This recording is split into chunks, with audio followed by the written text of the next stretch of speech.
Okay, let's get into it. We're going to unpack this amazing connection that links pretty much every athlete from, casual runners to Olympic champions. And it goes back thousands of years. We're talking about music and sports. It really is an ancient partnership. I mean, if you look back at something like the pentathlon events in ancient Greece, music was right there at the center of it. Right. They weren't just competing in silence. They actually had flute players on hand, providing this very precise, steady rhythm for the athletes to follow. So it's not just background noise. Not at all. And today, we're going to break down why music is actually a powerful scientific tool that can turn a regular workout into something, well, something way more effective. I love that.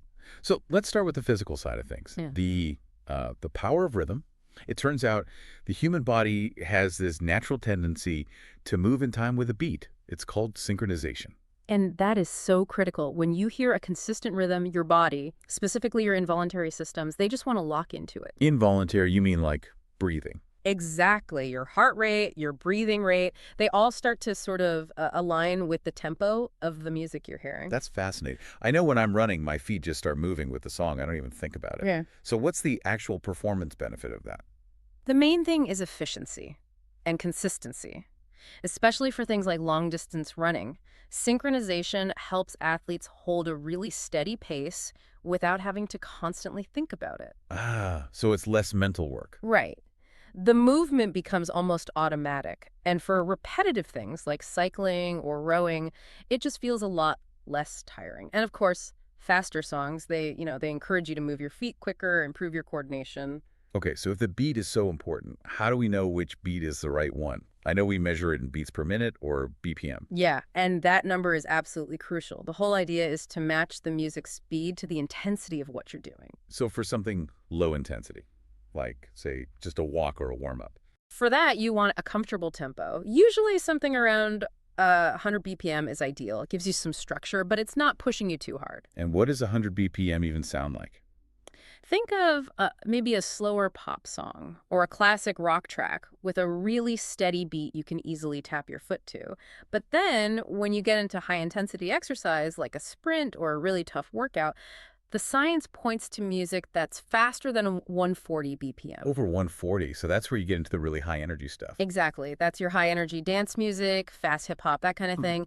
The pace of the music basically forces a faster effort from you. Matching the BPM to your workout keeps you in that sweet spot, that effective exercise zone. That makes a ton of sense. Okay, so we've got the physical side down, but what about the mental fight? Because, anyone who's played a sport knows the real game often happens in your head. Oh, this is where music is just a game changer. Look at any big sporting event. You'll see the athletes walking with these huge headphones on. Totally. Every single one. And there's a reason for that. It's a huge part of their pregame routine. It helps them build this little bubble, It blocks out the stadium noise, the pressure.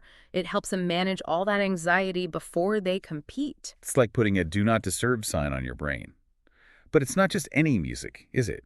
The type of music must matter a lot. Oh, it's crucial. And it really falls into two main camps. Some athletes will choose really aggressive music, fast, powerful tracks with a lot of bass. They use it to pump themselves up, get into a more confident mindset. And the other camp. They go the other way. They'll listen to calm, melodic music. The goal there is to lower their stress levels, clear their mind so they can focus on strategy. Either way, this little audio habit helps them with mental visualization. So they're picturing the win. Exactly. They're playing the game out in their head, and the music is like the soundtrack to them succeeding. This is where it gets really interesting for me, though. The way music acts as a distraction from, being tired. From pain. I always find I run slower if I forget my headphones. That's the mechanism right there.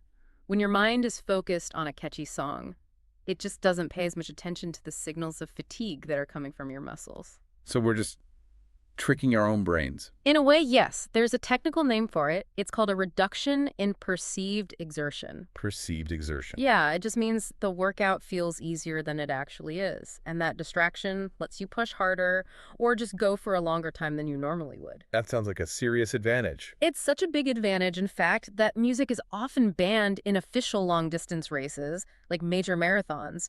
The boost is so real that the organizers feel it's not fair if some people are using it and others aren't. Wow. The fact that they ban it is probably the best proof of how well it works. It really is. Okay, so let's shift from the individual to the team, Oh. because collective sound, things like team anthems and fight songs, Hmm. that's a whole other level of motivation. Absolutely. Those songs are specifically designed to bring a group together. They create a sense of identity and boost morale for players and fans. Hearing that familiar anthem can give a player a sudden jolt of adrenaline just when they need it most. And in the stadium itself, that sound becomes a weapon for the home team. A classic home field advantage.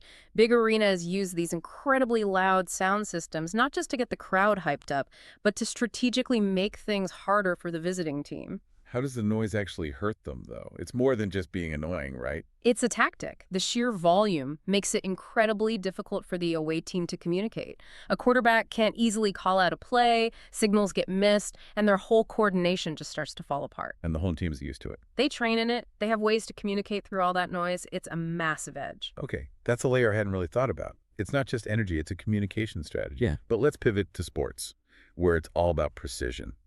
Music isn't just for adrenaline. Not at all. Think about sports like gymnastics or figure skating. The entire routine is literally built around a piece of music. Mm. Every single jump, every turn has to be timed perfectly to the audio. And it tells a story. It tells a story, exactly, and that's a huge part of what the judges are scoring. But you even see rhythm playing a role in places you wouldn't expect. Like what? Well, take weightlifting.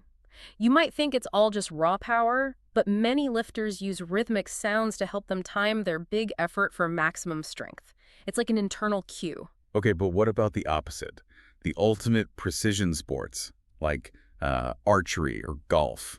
They're probably not blasting dance music. Exactly the opposite. In those sports, the goal is to eliminate distraction. So athletes will often use white noise, or maybe nature sounds, to block out background chatter. To get in the zone. Right. They're trying to help their brain enter what's called a state of flow. A state of flow. What is that exactly? It's a mental state where you are just completely absorbed in what you're doing. Everything else just melts away. For a golfer, it means they aren't thinking about the swing. They are the swing. White noise is just a tool to help them get there. So we've talked about all these effects. What is actually happening inside our heads? Let's get into the neurobiology of it. So when neurologists looked at this, they found something really cool. When you hear a strong, rhythmic beat, it directly activates your motor cortex. And that's the part of the brain that controls all our muscles, all our movement. That's the one. And because music has a predictable pattern, your brain starts to anticipate the next beat. So hearing a song literally prepares your body to move before you even consciously think about it. That's got to give you a split-second advantage in reaction time. It absolutely can. And this is all reinforced by a chemical reaction music triggers in the brain. It causes a release of dopamine. Ah, dopamine, the feel-good chemical. Yes, but here it's also a motivation signal. That chemical boost is directly linked to the runner's high. It's your brain chemically rewarding you for the effort. It helps you override the pain signals we talked about earlier. So it actually makes you want to keep going. It makes you want to keep going and improves your reaction time, your decision making. It's a complete performance package, really. So it's all hardwired. The way our brain tracks patterns in music prepares our body to move, and then the dopamine rewards us for doing it. It's not just in our imagination. Not at all. It's built right into our nervous system. Okay, before we wrap this up, we have to touch on safety, because music is a great tool, but you have to use it responsibly. For sure. A smart athlete is an aware athlete. If you're running or biking near roads, you can't have the volume so high that you can't hear traffic. Situational awareness has to come first. That's non-negotiable. Are there any good tech options to help with that? Definitely. A lot of athletes now use bone conduction headphones. Instead of going inside your ear, they send vibrations through your cheekbones to your inner ear. Oh, so your ears are still open to hear everything around you. Your ears are completely open. You can hear the music perfectly, but you can also hear cars, sirens, anything you need to be aware of. They're a really great option for training safely. That's fantastic advice. So when we put this all together, We can see that music isn't just nice to have. It's a fundamental part of physical activity, giving us a real, measurable scientific advantage. so my final thought for you is this. Think about your own favorite playlist. Now that you know the science behind BPM and mental states, if you were training for a big event tomorrow, what would you choose? Would you go for calm, Slow music to get into a state of flow? Or would you pick aggressive, fast music to fire up your motor cortex and get energized? Understanding how sound affects your mind and body is essential, whether you're an athlete or a student. Good luck with your studies.